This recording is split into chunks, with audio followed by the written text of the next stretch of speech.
LG전자가 자동차의 본고장 독일에서 열린 모토쇼에서 전 세계 모빌리티 산업을 주도하겠다고 선언했습니다. 헝가리에 전기차 부품 공장을 짓기로 했습니다. 정부가 중국인 관광객을 늘리기 위해 연말까지 단체 관광객 비자 발급 수수료를 면제해 주기로 했습니다. 관광객 유치를 통해 내수를 살리겠다는 구상입니다. 국내를 대표하는 방산 기업들이 폴란드에서 열리는 국제 방위 산업 전시회에 총출동합니다. 폴란드 수출을 기반으로 유럽 시장 공략에 속도를 내고 있습니다. 금융당국의 압박 속에 50년 만기 주택담보대출 판매 중단이 잇따르고 있습니다. 은행에 이어 주요 보험사들도 50년 만기 대출을 잠정 중단했습니다.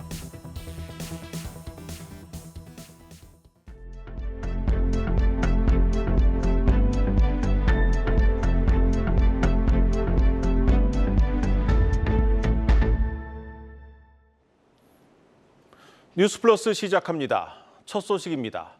LG전자가 자동차의 본고장 독일 미넨에서 열리는 세계 최대 모터쇼에 참가해 글로벌 자동차 기업들 앞에서 미래 모빌리티 산업을 주도하겠다는 야심찬 선언을 했습니다.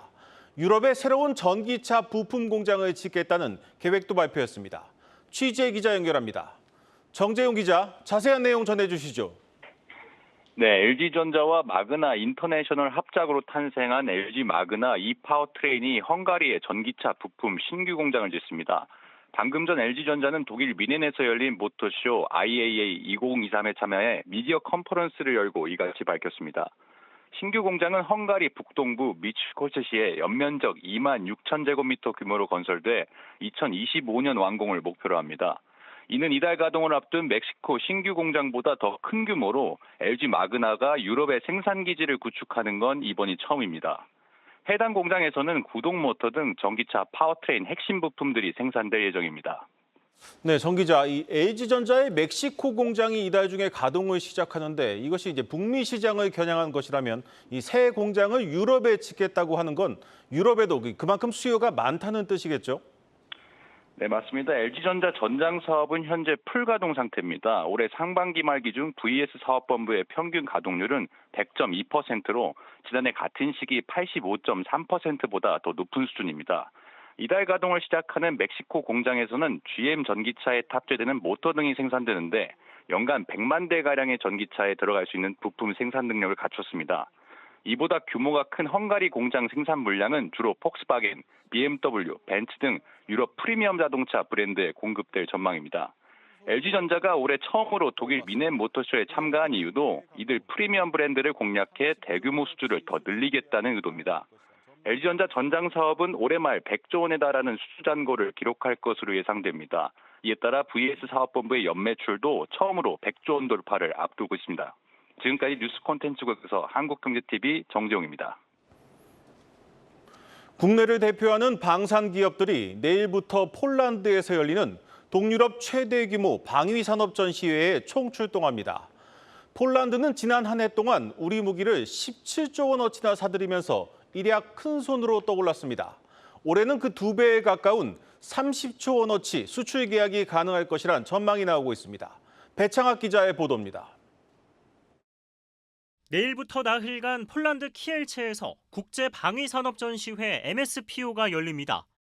MSPO는 지난 1993년부터 폴란드가 개최하는 동유럽 최대 규모 국제방산전시회로 유럽에서는 프랑스, 영국과 함께 3대 방산전시회로 꼽힙니다. 우리나라는 2017년 이후 두 번째로 전시회의 개막식 축사와 고위급 대담 등을 진행하는 유일한 주도국 자격으로 참여합니다. K방산 앞에 두터워진 대한민국과 폴란드 관계를 엿볼 수 있는 대목입니다. 두 나라 사이 가교 역할을 하는 국내 방산업체들도 폴란드를 찾습니다. 지난해 1차 계약에 이어 올해 2차 계약을 체결하며 이른바 축포를 쏘기 위해서입니다. 목표액은 작년도 17조 원을 넘는 25조 원에서 30조 원 선입니다. 주력 상품은 잠수함, 장갑차, 군용차입니다. 마리우시 부아슈차크 폴란드 국방부 장관은 지난달 31일 이종섭 장관을 만나 한국산 잠수함 도입을 추진하겠다는 의사를 내비쳤습니다. 노후 잠수함을 교체하려는 움직임이 전 세계적으로 커지는 가운데 우리 손으로 만든 3,000톤급 도산 안창호급 잠수함을 높게 평가한 겁니다. 도산 안창호함은 세계적으로 가장 앞선 기술력을 가지고 있는 잠수함이라고요. 폴란드가 원하는 수준의 가격이라든지 성능 이런 것들이 아마 유럽하고 우리하고 많이 차이가 나면은 우리한테 좀 유리하겠지만은. 잠수함 양강 HD 현대중공업과 한화오션은 잠수함 해외 수출의 교두보 마련을 위해 현지에서 치열한 경쟁을 벌일 예정입니다. 잠수함 탑재어를 만드는 LIG 넥스원은 전사적 역량을 쏟을 계획입니다. 마리우시 부아슈차크 장관은 국산 장갑차와 군용차에 대한 관심도 표명했습니다. 이에 장갑차를 제작하는 한화 에어로스페이스와 현대로템, 군용차를 개발하는 기아는 신제품 공개를 예고하는 등 본격적인 해외 공략에 나설 방침입니다. 한국경제TV 배창학입니다. 정부가 중국인 관광객 유치를 위해 연말까지 중국인 단체 관광객의 비자 발급 수수료를 면제해 주기로 했습니다. 올해 중국인 관광객 200만 명을 유치해 내수를 살리겠다는 구상인데 중국인들 씀씀이가 예전 같지 않아 효과가 크지 않을 것이라는 분석도 나오고 있습니다. 전민정 기자의 보도입니다. 올해 들어 7월까지 우리나라를 찾은 중국인 관광객 수는 77만 명. 코로나19가 잠잠해지고 하늘길이 열렸지만 아직 팬데믹 직전인 2019년에 크게 미치지 못하는 수준입니다. 하지만 지난달 중국이 사드 사태 이후 6년여 만에 한국행 단체 관광을 허용하면서 유커 귀환에 대한 기대감은 한층 높아진 모습. 정부는 올해 중국인 관광객 200만 명을 유치해 국내 GDP 성장률을 0.16%포인트 끌어올리겠다는 목표를 세웠습니다. 정부는 하반기 중국 관광객 150만 명 유치를 목표로 진화하는 중국인 관광 트렌드의 변화를 반영하여 민간업계와 함께 정부, 지자체가 공동으로 총력 대응하겠습니다. 먼저 정부는 중국인 단체 관광객들의 쉽고 빠른 입국을 돕기 위해 18,000원 상당의 전자비자 발급 수수료를 연말까지 면제해주고 한국과 중국을 오가는 항공편도 늘리기로 했습니다. 씀씀이가 큰 유커의 소비를 유도하기 위한 방안도 내놨습니다. 주요 관광지에 있는 K뷰티 업종과 약국 200곳에서 즉시 세금 환급이 가능하도록 지원하고 알리페이와 같은 중국 모바일페이 가맹점도 25만 곳 이상 확대합니다. 다만 한중 관계 악화에 중국의 경기 침체 위기로 소비 심리마저 얼어붙고 있어 유커의 귀환에 따른 내수 진작 효과는 제한적일 것이란 전망도 나옵니다. 살림살이가 팍팍해진 중국 관광객들이 코로나19 이전처럼 활발하게 지갑을 열지는 미지수라는 겁니다. 코로나 전에 중국인들이 방문할 때만큼 지금 여건이나 분위기가 그때와는 좀 많이 다른 상황이잖아요. 중국이 지금 아무래도 내수가 굉장히 안 좋은 걸로 나타나고 있는데 소비 행태라든지 이런 데도 영향이 좀 있을 것이고. 팬데믹 이후 중국인 단체 관광은 소규모로 세분화되고 있는 분위기. 달라진 유커 소비 행태에 대응한 맞춤형 상품과 서비스 개발에 대한 논의도 필요한 시점이라는 분석이 나옵니다. 한국경제TV 전민정입니다. 중국 화웨이가 내놓은 최신 스마트폰을 둘러싸고 논란이 커지고 있습니다. 미국의 고강도 제재 대상이었던 화웨이가 보란 듯이 공개한 스마트폰에는 이 첨단 5G 통신 반도체가 탑재됐는데 이걸 어디서 구했는지 전 세계가 궁금해하고 있습니다. 글로벌 콘텐츠부 김종학 기자 나왔습니다. 김 기자, 이게 실제로 화웨이가 내놓은 이 스마트폰이 반도체 칩이 그만큼 경쟁력이 있다면 미국의 제재가 그동안 실효성이 없었다는 뜻으로도 해석이 되는데 뭐 어떤 분석들이 좀 나오고 있습니까? 네, 발단은 중국 화웨이가 2019년 이후 오랜만에 선보인 프리미엄 스마트폰입니다. 이 안에 들어가 있는 칩이 중국 기술로 만들어졌다는 게 알려지면서 지금 세상이 놀라고 있는 상황인데요. 이 프리미엄급 스마트폰 출시에 그동안 화웨이는 집중 견제를 받으면서 상당히 어려움을 겪어오다가 이번에 메이트 60 프로 제품을 통해서 애플과 맞먹는 정도의 성능을 선보인 것으로 지금 전해지고 있습니다. 지난해 바이든 정부가 시행한 반도체법으로 인해서 화웨이는 대만 TSMC를 통해 공급받던 7나노미터급 쪽 반도체 공급도 완전히 끊긴 상태인데요. 그런데도 5세대 이동통신을 위한 프로세서를 위해서 이런 기술들을 개발한 상황에서 보니까 중국이 이제 전역에 반도체 공급망을 깔아두고 직접 반도체를 생산하고 있다는 게 이번에 파악이 됐습니다. 네. 이를 두고 치부어 저자인 터프츠 대학의 크리스 밀러 교수는 중국 기업이 여전히 큰 역량을 갖고 있다라는 걸 이번에 보여준다면서 규제 강화에 대한 미 정가의 논쟁이 심화될 것이다 이렇게 전망을 하고 있습니다. 네, 중국이 이 스마트폰 칩만 새롭게 선보인 게 아닙니다. 올해 그 전 세계 산업계의 화두가 된 인공지능 반도체에서도 뭐 엔비디아에 맞먹는 반도체를 내놨다, 성능을 달성했다 이런 얘기가 나옵니다. 이건 어떻게 봐야 되는 겁니까? 이 발언에 대해서는 조금 더 진위를 따져볼 필요가 있지만 어쨌든 중국이 상당한 자신감을 가졌다고 볼 수 있습니다. 네. 현재 보도된 표현을 지금 이 내용을 보시자면 중국 화웨이의 GPU 반도체 성능이 엔비디아의 A100과 동등한 수준에 이르고 있다 이렇게 지금 얘기를 하고 있습니다. 이 발언을 한 인물은 아이플라이텍이라고 하는 회사의 류칭펑 회장인데 화웨이와 굉장히 협력 관계에 있는 회사이고 인공지능 기반 기술을 통해서 지원하고 있는 회사라고 볼 수 있습니다. 화웨이가 개발 중인 차세대 GPU 거대 언어 모델을 이제 테스트하고 있는 그런 회사인데 엔비디아의 A100이라고 하는 아키텍처와 비슷한 시간에 성능을 낼 만큼 아주 좋다라는 겁니다. 화웨이는 2년 전에 어센드 910으로 알려진 GPU, 소프트웨어 통합 장비 등을 이제 자국에 판매하고 있는데 현재까지 공개된 자료를 보면 FP16이라고 하는 이 부동소수점 계산 기준으로 봤을 때 2.5 펩타플롭스 정도의 성능을 발휘했던 걸로 나옵니다. 그런데 이게 지금 A100 아키텍처, 엔비디아의 성능이 19.5 펩타플롭스, 그러니까 이게 초당 1000조 번 이상의 계산을 하는 그 성능을 이 정도까지 끌어올렸다라는 게 이번에 발언을 한 내용이고요. 네. 이게 만약 사실이라고 한다면 이 데이터베이스 구축하는 서버 생태계에 있어서 중국이 이제 독자적으로 미국 없이 혼자 살아남을 수 있다 이런 얘기가 되는 겁니다.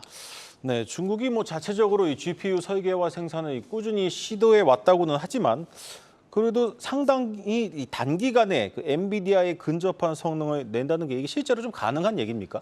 이 부분에 있어서는 조금 짚어볼 부분이 있는데 사실 중국은 그동안에 엔비디아의 매출처 중 29% 굉장히 큰 구매 고객이었습니다. 네. 하지만 이 시장에 영향을 준 게 바로 반도체법이죠. 미국이 이제 지난해 8월부터 이제 반도체법을 시행을 하면서 엔비디아 H100 그리고 기존의 A100 시리즈 같은 경우에도 수출을 거의 막거나 성능을 낮춰서 팔고 있는 상황이었습니다.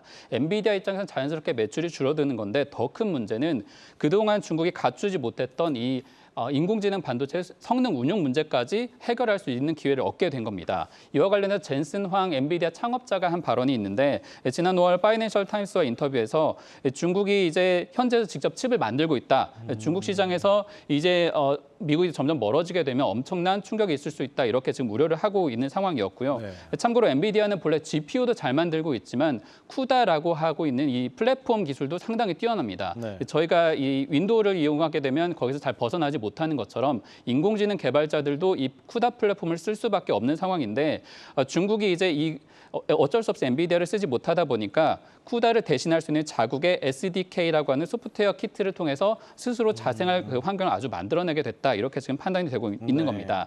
문제는 이게 냉전 시대, 미국 같은 경우 러시아를 배제하고 GPS 기술을 독점하려다가 실패한 사례가 있는데 이번에 인공지능 반도체 기술을 두고 똑같은 수준의 문제가 벌어지는 건 아니냐 이렇게 지금 시장에서 우려가 나오고 있습니다. 네, 이런 기류들을 읽을 수 있는 발언들이 나오고 있습니다. 러먼도 미국 상무장관이 미국으로 돌아가서 각종 언론에 좀 얼굴을 비치고 있는데 대중국 반도체 수출 규제에 대해서는 유독 강경한 입장을 보이고 있더군요. 네, 지나 러몬도 장관이 화해 제스처라기보다는 선을 긋고 이번에 돌아갔죠. 이번에 지금 미국에서 다시 확인하고 있는 발언들도 역시 중국에 대해서 반도체 부분은 건들지 말아라 이렇게 경고의 메시지를 내고 있습니다. 네. 네, 러몬도 장관은 지금 미국과 중국 간의 교역을 안정시키는 것이 전 세계 관심사라고 하면서도 채찍을 많이 갖고 있고 필요하다면 언제든지 사용할 것이라고 아주 강한 경고를 하기도 했습니다. 반도체 수출 통제는 군사적으로 쓰일 수 있는 인공지능 반도체 같은 경우 중국에 수출하는 일은 없을 것이다라고 재확인하면서 첨단 기술에 대한 투자 제한 입장도 지금 미국이 아주 강경한 입장이다 이렇게 밝히고 있습니다. 네, 잘 들었습니다. 이슈 플러스 김종학 기자였습니다.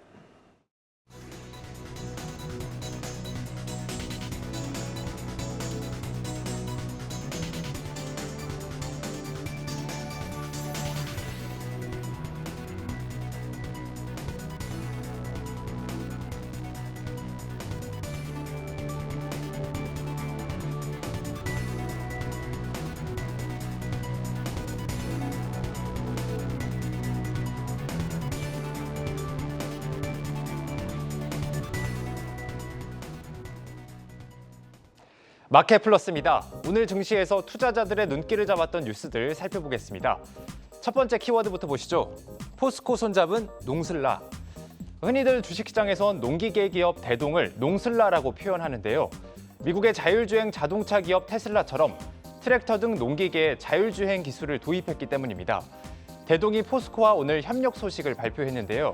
이에 주가가 상한가를 기록하며 52주 신고가를 갈아치웠습니다. 내년까지 원격 제어할 수 있는 임무 로봇을 만들어서 포스코 제철소에 투입하겠다는 계획입니다. 또 오는 2025년에는 사람의 조작을 최소화한 자율작업 임무 로봇을 개발할 예정입니다. 다음 달 두산 로보틱스 상장을 앞두고 로봇 관련주에 대한 관심이 확대되는 상황에서 대동 역시 로봇 개발 계획을 발표한 겁니다. 올 하반기 로봇 관련주에 대한 관심을 확대할 필요가 있다는 분석이 나오는데요. 유진투자증권은 국내 로봇 산업에 대한 기대감과 견조한 주가 흐름이 지속될 것으로 예상했습니다. 특히 대동은 여전히 PBR이 한 배에 미치지 못할 정도로 밸류에이션 매력을 갖춘 종목으로 평가받습니다. 다음 키워드로 넘어가 보겠습니다. 심상치 않은 기름값입니다. 국제 유가가 얼마 전 미국에 상륙한 허리케인 등의 영향으로 올 들어 최고치를 경신했는데요. 어느덧 배럴당 90달러에 육박한 상황입니다. 유가 상승이 반가운 기업, 바로 정유사들인데요. 유가가 오르기 전 사들인 재고의 가치가 늘어나게 되면 실적에도 좋은 영향이 있기 때문입니다. 이에 SOL이 오늘 5% 넘게 오른 것을 비롯해서 GS와 한국석유 등도 강세를 보였습니다. 국제 유가가 80달러 밑으로 당분간 내려오긴 어려울 것이란 시각이 나오는데요. 겨울철 경유 성수기를 앞두고 미국의 원유 재고가 연중 최저치까지 떨어지는 등 수요가 늘어난 반면 주요 산유국인 사우디아라비아와 러시아가 감산 연장을 시도하는 등 공급은 제한적인 상황이기 때문입니다. 변수는 이란과 베네수엘라산 원유 공급이 늘어날 수 있다는 점입니다. 미국이 유가 안정을 위해서 이란과 베네수엘라와 관계 회복을 도모하면서 원유 수출 제재를 풀어줄 것이란 시각이 있습니다. 국제유가 시황이 밝은 한 증권업계 관계자는 3분기와 4분기는 국내 정유사들이 호실적을 기록할 것으로 예상되지만 이란과 베네수엘라산 원유 공급이 늘어나면 국제유가가 떨어질 것으로 본다고 말했습니다. 다음 키워드 보시겠습니다. 경영권 분쟁 휩싸인 만호제강입니다. 만호제강, 지난 6월 동시 하한가 사태 종목 중 하나인데요. 당시 온라인 주식 투자 카페를 통해서 운영자 등이 시세 조정을 한 것 아니냐는 의심을 받았습니다. 이 때문에 약 한 달간 거래가 정지되기도 했는데 이번엔 경영권 분쟁에 시달리고 있습니다.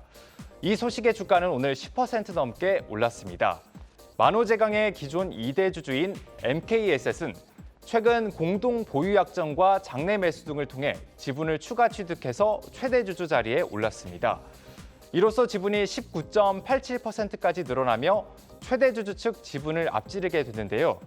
이달 22일 있을 임시 주주총회에서 분기 배당 등 MK에셋 측이 내놓은 주주 제한 안건에 대한 표대결을 진행할 예정입니다. 지금까지 마켓플러스였습니다.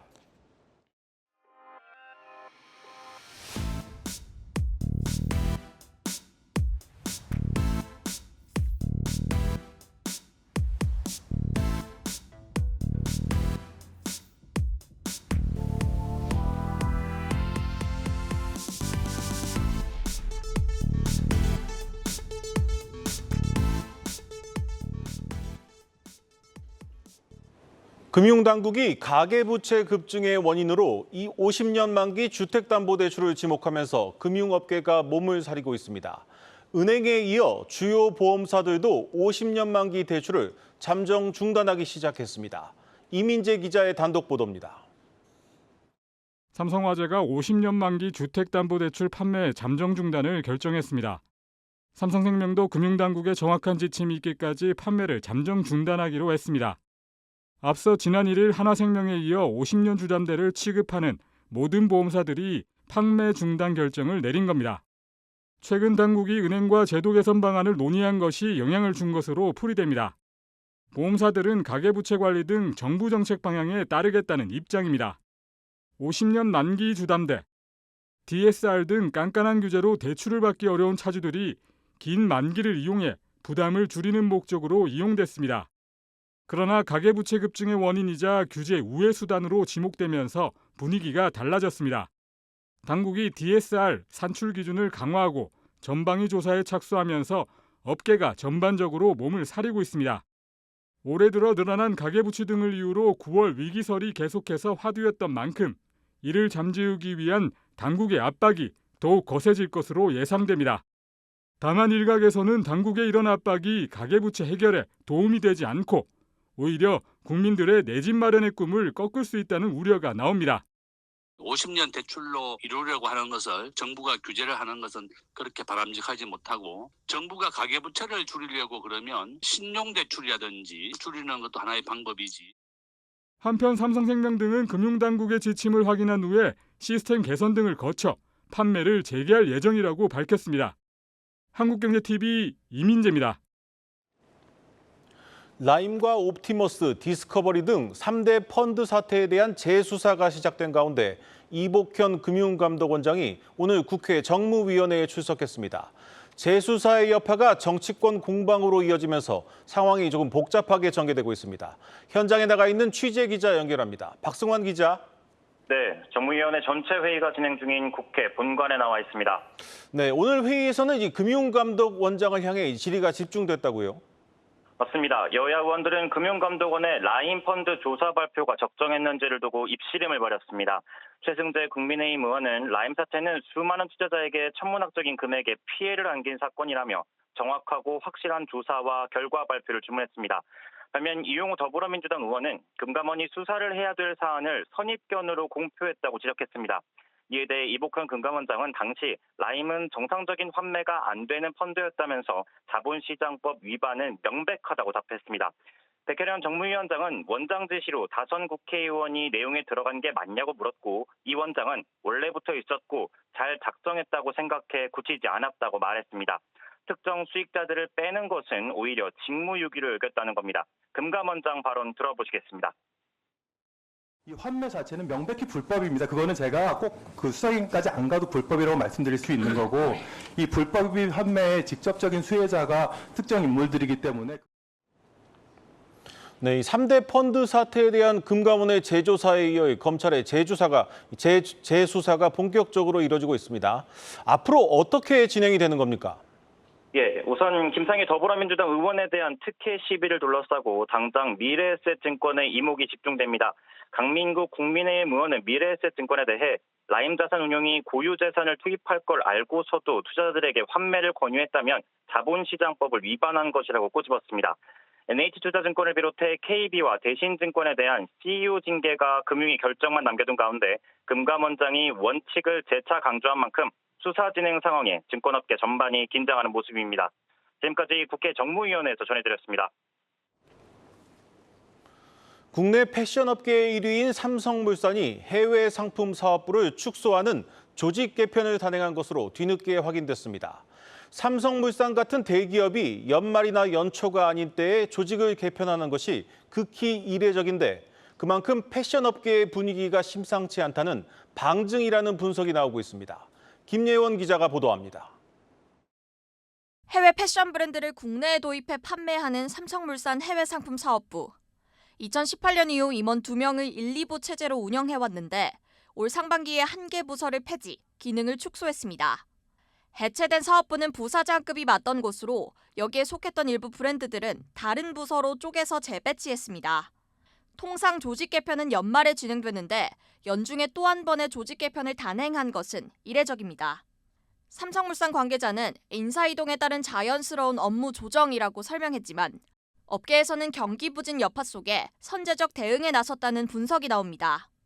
삼성물산 패션 부문은 해외 신명품 브랜드 호조로 지난해 국내 패션 기업 최초로 연매출 2조 원을 돌파했습니다. 이에 올해 공격적인 목표를 설정하고 사업을 전개했지만 올해 실적이 예년보다 부진해 목표 달성에 빨간불이 켜진 상황이라고 업계 관계자는 전했습니다.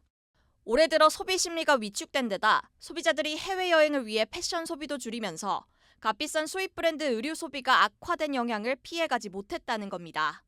실적 악화는 비단 삼성물산만의 문제는 아닙니다. 올해 상반기 주요 패션 업체들의 영업이익은 일제히 2자릿수로 하락했습니다.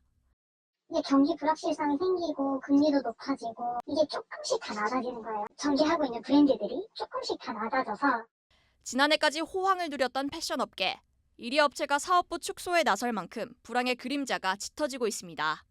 한국경제TV 김여은입니다. 뉴스플러스 오늘 준비한 순서는 여기까지입니다. 시청해 주신 여러분 고맙습니다.